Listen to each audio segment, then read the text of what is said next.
Arabaina tompolasy tompovavy manaraka hatrany ty fandarina zany malaza ity. Tao anatin'ny efataona taoriana ny 2024 dia niandro fatratra ny lalao mondial zay fatao isaky ny efataona mazava ho azy eo amin'ny taranja baolina kitra ny malagasy ka ity taona 2024 ity no anatanterahana izany any Qatar. Rehefa nisy fifidianana filohan'ny repoblika ary rehefa nisy adevitra ny fanandrina ireo kandida dia nampidirin'ny mpanao gazety tao anatin'ny fanontaniana ny fahafahany vaoaka malagasy manaraka tanteraka izany coupe du monde ho an'ny baolina kitra izany. Ka ny valim-panontaniana zay nataon'ireo kandida tamin'izany dia nitondra toky ho an'ny vaoaka malagasy indrindra Andrimatoa Andry Rajoelina.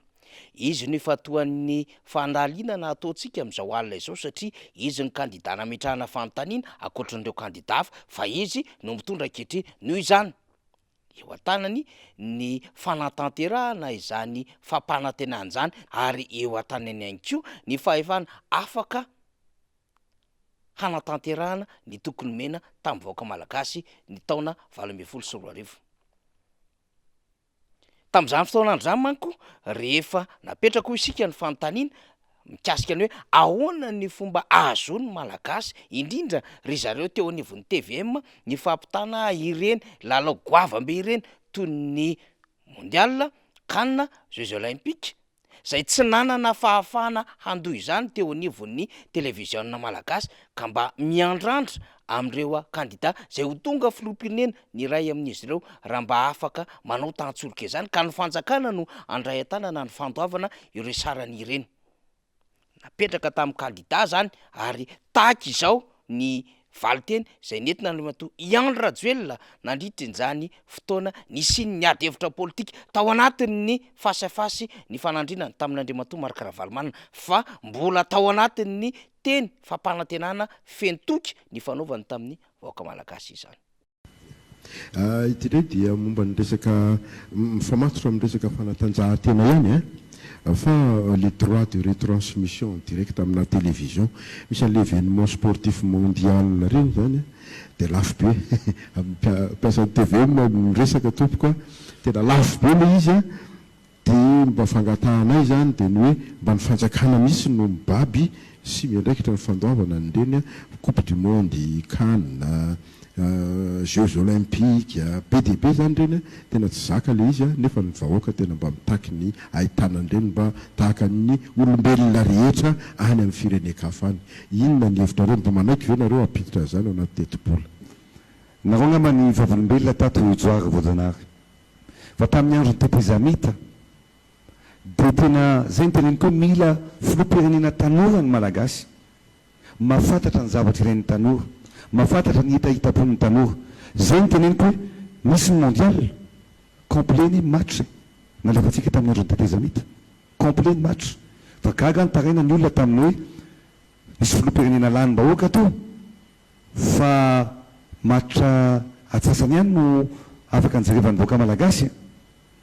Za zany dia manome toky fa ny match rehetrarehetra na io coupe du monde tena ho hitan'ny vahoaka malagasy ray manontolo match complet eto amin'ny TVM. Zay ny tokomeko Joary Voajanary. Araka inona raha antsika iny zany dia tena nieritreretina tokoa fa naraka tanteraka ny coupe du monde zay tanterahana any Qatar io ny vahoaka malagasy. Nomeny tsiny ny fitondrana teo aloha zay tsy mba afaka nandefa manontolo izany lalao iraisam-pirenena lehibe zay anisany ny akafiziny vahoaka malagasy izany ary isaky ny efataona monja. Tsy anaraka lalao amin'ny atsasan'izany Madagasikara fa ny lalao rehetra zany hoe ny match complet ho Andry Rajoelina no arahana ao anatin'ny fahitalavim-pirenena ary tokony omeko ho an'ny vahoaka malagasy raha ny resaka izany araka ny nambarany ihany ny taona 2024. Fa moa ve tanteraka tokoa izany ary zany ny zava-misy amin'izao fotoana izao. Nanomboka ho maly alahady fa 20 ny volana novambra ny lalao coupe du monde zay tanterahana any Qatar araka ny nahitantsika tamin'ny lanonam-be fanokafana. Fa tamin'ny zoma teo dia toy ny varadatsaka ny nandrenisa ny vahoaka malagasy raha ny nambara amin'ny ministry ny serasera sy ny kolotsaina fa lalao amin'ny 20 amin'ny 420 any no azony televiziona malagasy alefa. Zany hoe voaray ny fitondram-panjakana ary vokatry ny adevitra zay fampiresana ozy izy tamin'ny FIFA na lay sampana lehibe zay mitatana ny tontolo baolina kitra maneran-tany. Raha itsika ny fanazavana zay natao ny ministry ny serasera sy ny kolotsaina momba izay.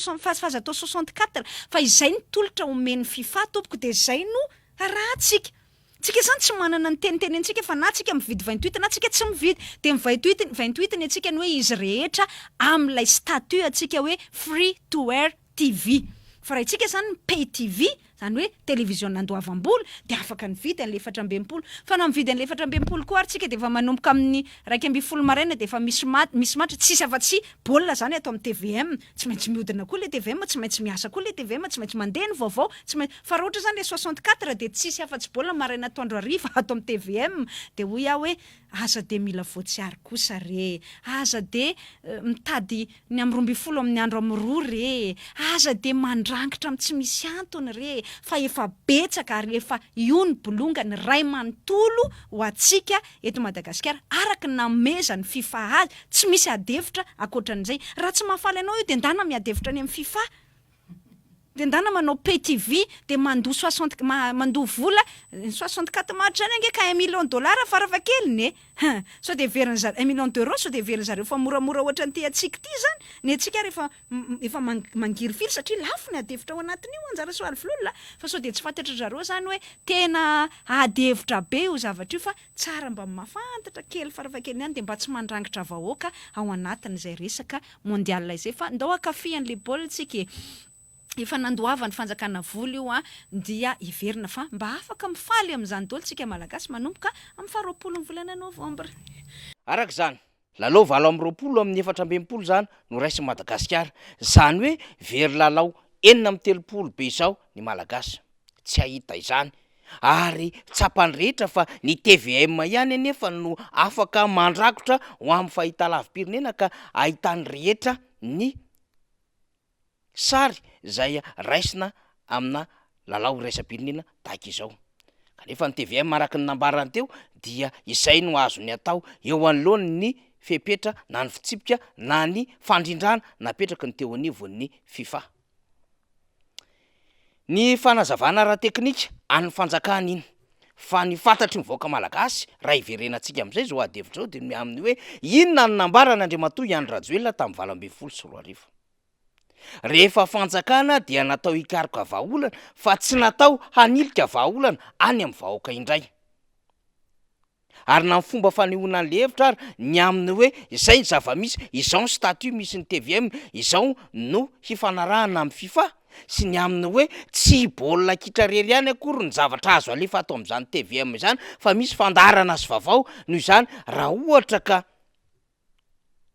tsy mahafa-po ny adevitra de ndana makany amin'ny FIFA avonavim-pitenenana le ataon'ilay ministra ny serasera sy kolotsaina. Zany tokoa moa lo hoe mpitatana fanjakana amin'izao fotoana izao tsy manana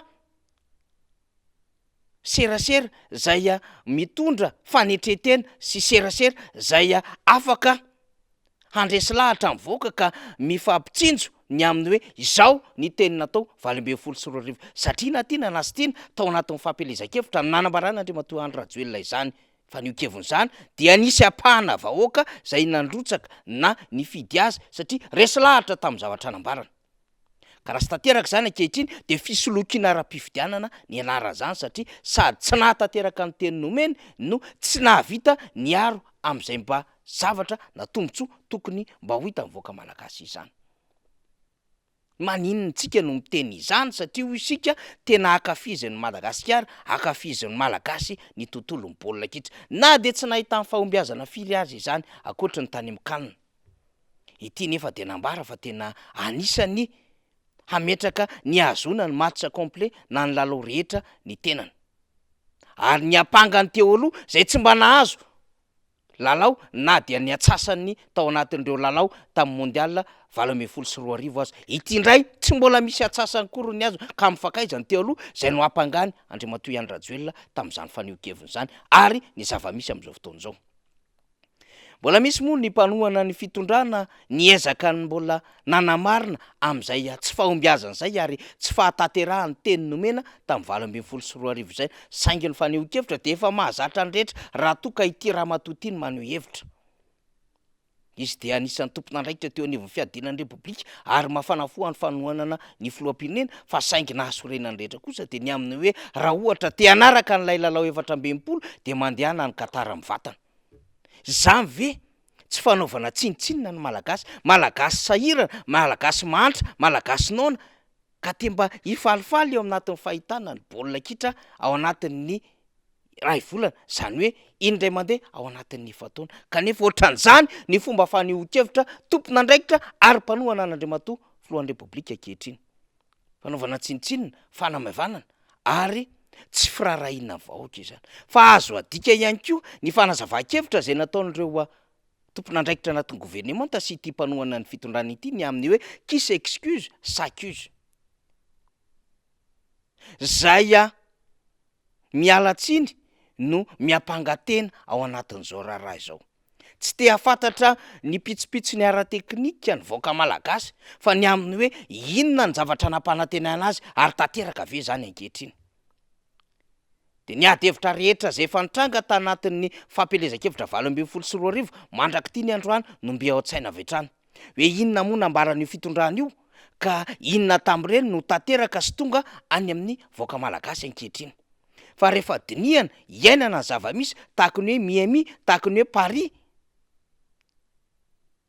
tahaka ny fananganana usine anao etanol, ny flyover, ny RN13 sy ny sisa dia miaina ny fitaka lainga ny mpitondra fanjakana ankehitriny.